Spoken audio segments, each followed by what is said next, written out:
چطور میتونیم بدون ورزش کردن وزن کم کنیم، چطور در سریعترین زمان ممکن و توی خونه به وزن ایدئالمون برسیم. ویدیوی امروز در خصوص رژیم غذایی در کاهش وزن است. اگه شما هم به خاطر تصویر تامنیل که نوشته 5 کیلوگرم کاهش وزن در هفته اینجا هستید نگران نباشید، چون برای شما هم راهکاری دارم.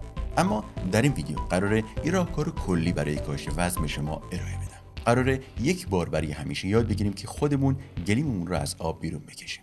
قراره یه رژیم غذایی توپ رو امتحان کنیم که وزن ما رو به شکل معجزه‌آسایی کاهش بده. همیشه گفتم، باز هم میگم و خواهم گفت که بخش عمده کاهش وزن شما در رژیم غذایی نهفته است. حتی افزایش وزن ناخواسته شما هم به رژیم غذایی شما بستگی داره. بهتون قول میدم اگر رژیم غذایی خودتون رو اصلاح کنید، بخش عمده مشکل شما در کاهش وزن درست میشه. برای کاهش وزن راهکارهای زیادی وجود داره. انواع رژیم غذایی هستن که میتونن به کاهش وزن شما کمک کنن، اما 2 تا راهکار کلی برای شما وجود داره.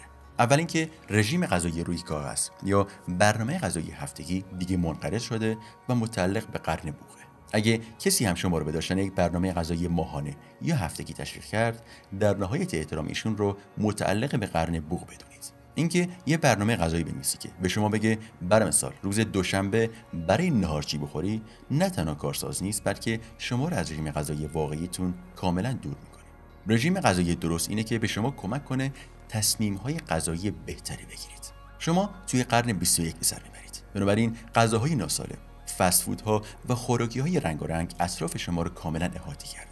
بنابراین اگه میخواید به درستی وزن کم کنید، باید همه این فاکتورها رو هم در نظر داشته باشید. نمیشه همه اینها رو نادیده گرفت و انتظار موفقیت در رژیم غذایی رو داشته باشید.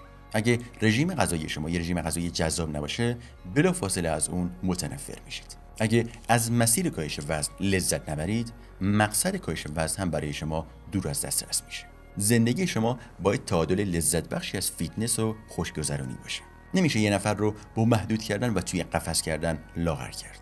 نمیشه با عذاب کشیدن لاغر شد. قاعده شماره 2 اینه که تئوری کالری رو آمیخته زندگی خودتون کنین. این که کالری خروجی شما باید از میزان ورودی شما بیشتر باشه. این کار رو باید تا زمانی ادامه بدید که به وزن ایدئالتون برسید. وقتی در ابتدای مسیر کاهش وزن هستید، وزن کم کردن برای شما خیلی ساده تره. همه چیز گل و بلبله. وقتی خودتون رو وزن میکنید، به خودتون افتخار میکنید. کیلو از شما کم میشه. این مسئله چند هفته ادامه داره، اما به جایی میرسید که دیگه اوضاع بر وفق مرادتون نیست. به جایی میرسید که کاهش وزن برای شما خیلی سخت میشه. دیگه خبری از اون کاهش وزنای لذت بخش نیست. از این مرحله به بعد باید یه استراتژی متفاوت بچینید. بیشتر افراد ازم سوال میکنن که من اوایل خیلی خوب وزن کم میکنم، اما بعد از این مدتی دیگه استپ وزنی دارم، دیگه وزن کم نمیکنم. انگار همه چیز متوقف میشه. حق دارید و شما تنها کسی نیستی که با این مشکل دست و پنجه نرم میکنید. وقتی به این مرحله خاصی میرسید، دیگه بدن شما احساس خطر میکنه. وقتی بدن شما چربی‌ها و ذخایر استراتژیک خودش رو در خطر ببینه، خودش رو با اوضاع جدید تطبیق میده. وقتی هم چنین اتفاقی بیفته، دیگه وزن کم کردن برای شما خیلی سخت‌تر میشه. اینجاست که باید راهکار خودتون رو تغییر بدید. باید فداکاری بیشتری به خرج بدید. باید بیشتر تلاش کنید و به بدنتون بفهمونید که کی رئیسه و کی زمام امور رو در دست داره. حالا بذارید این حرفای صدمنی غاز رو کنار بذاریم و بریم تو کارش. مرحله اول و مهمترین مرحله از رژیم غذایی شما مربوط به شکره. یکی از اصلی ترین منابع شکر هم دسرها هستن. دسرهای خوشمزه و رنگارنگی که معمولاً بعد از هر وعده غذایی مصرف میکنید. شکر متهم ردیف اول افزایش وزن شماست. بنابراین اگه میخواید در سریعترین زمان ممکن به وزن ایدئالتون برسید، در سریعترین زمان ممکن دور شکر رو خط بزنید. شکر خوردی؟ دیگه نخور. همچنین یکی از مواردی که ما ایرانی ها رو به زانو در آورده چای قند پهلوه. از گذشته همین بوده و همه ما هم توی همین محیط بزرگ شدیم. چند حبه قند بزرگ و سفید و خوشگل کنار یه چای لبدوز و لبسوس واقعا میچسبه. همین چای یکی از بزرگترین عوامل مشکلات ما ایرانی است. کسایی میشناسم که روزانه 10 لیوان چای مصرف میکنن. با هر لیوان هم حدود 2 الی 4 حبه قند میخورن. این یعنی روزانه 20 تا 40 حبه قند. یعنی 2 تا نوشابه خانواده. فاجعه است. اما چون همه میخورن فکر میکنیم که اشکال نداره. البته نوشیدن چای به خودی خودش ضرر نداره. اول اینکه زیاد داغ نباشه، دومی که کم رنگ باشه، سومی که قند زیادی با اون مصرف نکنید و چهارمی که کمتر مصرف کنید. روزانه نهایتاً 3 لیوان چای برای شما کافیه. دیگه لازم نیست با شما در مورد شیرینی و شکلات و بامیه لوبیا صحبت کنم. اینا شکر خالصن و در کمترین زمان ممکن باید دور اونها رو خط بکشید. و اما فست فود متهم ردیف دوم.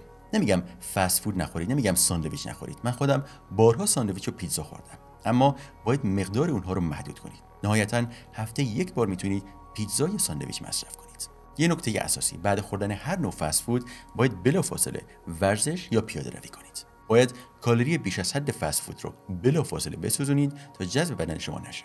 فست فود پر از چربی و کربوهیدراته. به راحتی میتونه رژیم غذایی شما رو به کلی نابود کنه. اما اگه خوردن فست فود رو محدود کنید و بعد از اون هم پیاده روی و ورزش کنید، مضرات اون به حداقل میرسه. متهم ردیف سوم کربوهیدرات ساده. دو نوع کربوهیدرات داریم: کربوهیدرات ساده و کربوهیدرات پیچیده. کربوهیدرات پیچیده کربوهیدرات خوب شناخته میشه. از طرفی کربوهیدرات ساده که متهم مد نظر ماست، کربوهیدرات بد برای رژیم غذایی شما به حساب میاد. حالا چرا یکی پسر خوبه یکی پسر بد؟ اصلا چرا پسر باشه؟ بذارید دختر باشه. چرا یکی دختر خوبه اون یکی دختر بد؟ برای اینکه هضم کربوهیدرات پیچیده یا کربوهیدرات خوب برای بدن خیلی سخته. این یعنی اینکه بدن برای هضم کربوهیدرات پیچیده باید کلی زحمت بکشه. این نوع کربوهیدرات باعث میشه که شما در طولانی مدت سیر بمونید. یعنی اینکه گرسنگی دیرتر به سراغتون میاد و این همون چیزیه که همه ما میخوایم. از طرف دیگه کربوهیدرات بد یا ساده رو داریم که بلافاصله توسط بدن هضم میشه. بنابراین نه تنها زود به انرژی تبدیل میشه، بلکه زود هم شما رو گرسنه نمیکنه. بنابراین باید کربوهیدرات پیچیده رو در رژیم غذایی خودتون نگه دارید و کربوهیدرات ساده رو تا جایی ممکن حذف کنید. برای مثال برنج سفید، آرد، سیب زمینی و نون پر از کربوهیدرات ساده هستند.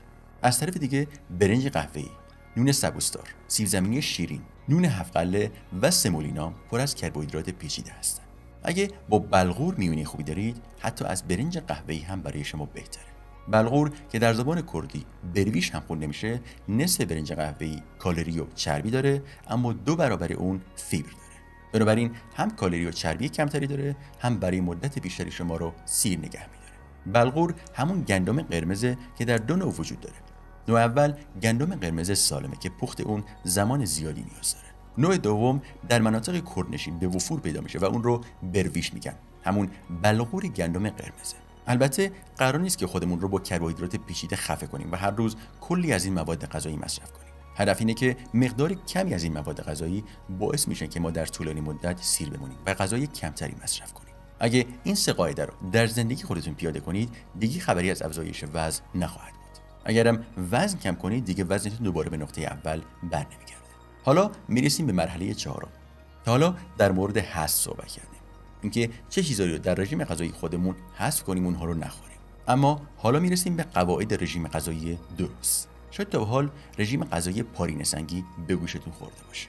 البته من خودم رژیم غذایی پارینه سنگی رو توصیه نمی‌کنم، اما یه نکته جالب تو این رژیم وجود داره که مد نظر منه. در این رژیم غذایی از هر نوع غذایی که بعد از دوران پارینه سنگی تهیه شده خودداری میکنه.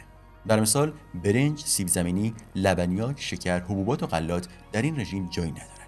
اما گوشت، ماهی، تخم مرغ، سبزیجات، صدف، ریشه گیاهان، انواع میوه و میوه‌های مغزدار رو میتونید مصرف کنید. در این رژیم غذایی توصیه میشه که صبحانه میوه مصرف کنید. اینا فقط معرفی رژیم بودن. همه اینا به کنار. حالا توصیه من چیه؟ توصیه من اینه که صبحانه میوه مصرف کنید. بقیه روز رو میتونید هر چیزی که دوست دارید مصرف کنید. البته به غیر از چیزایی که قبلا گفتم ممنوعه. حالا میرسیم به مرحله 5، یعنی رژیم کتوژنیک. در یک ویدیوی مفصل در مورد رژیم کتوژنیک صحبت میکنم. رژیم کتوژنیک یه رژیم غذایی با کربوهیدرات اندک و چربی زیاده. میزان کربوهیدرات خالص مصرفی شما در روز نباید بیشتر از 20 گرم باشه. کربوهیدرات خالص اونایی هستن که حتی از سبزیجات هم به دست میاد. در این نسخه محدودتر رژیم کتوژنیک فقط باید سبزیجات پهنبرگ رو استفاده کنید. برای مثال هویج و چغندر در این رژیم جایی ندارن. حالا میرسیم به مرحله 6، یعنی رژیم روزه‌داری. روزه‌داری مقطعی از دوران گذشته وجود داشته و در حال حاضر بخشی از سبک زندگی سالم بیشتر افراده. روزه‌داری جدای از سلامت جسم به نشاط معنوی شما هم کمک میکنه. روزه‌داری رژیمی است که شخصا دوست دارم و اون رو توصیه میکنم. در مورد رژیم روزه‌داری یه ویدیوی مفصل قطعا خواهم ساخت و در مورد اون مفصل صحبت میکنیم. رژیم روزه‌داری رو میتونید به سخت‌ترین شکل ممکن پیاده کنید، یعنی روزه‌داری یک درمیان. این نوع روزه منسوب به حضرت داوود علیه السلام هستش. روزه ساده تری هم که میتونید بگیرید روزه 2 روز در هفته است. پیامبر صلی الله علیه و آله و سلم روزهای دوشنبه و پنجشنبه هر هفته رو روزه میگرفتن.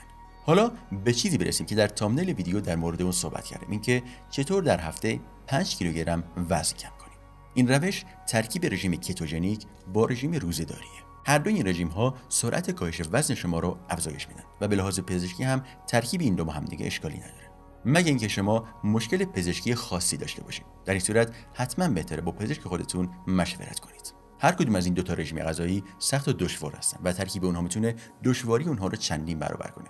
تصمیم با شماست. اما حالا نوبت شماست که رژیم غذایی مورد علاقه خودتون رو در بخش نظرات با من در میون بذارید. من هادی ملکی هستم از ملودرام ملودی زندگی و روزگار خوبی رو براتون آرزومندم. تنتون سلامت و خداوندی‌ها رو نگهدارتون. ملودرام ملودی زندگی.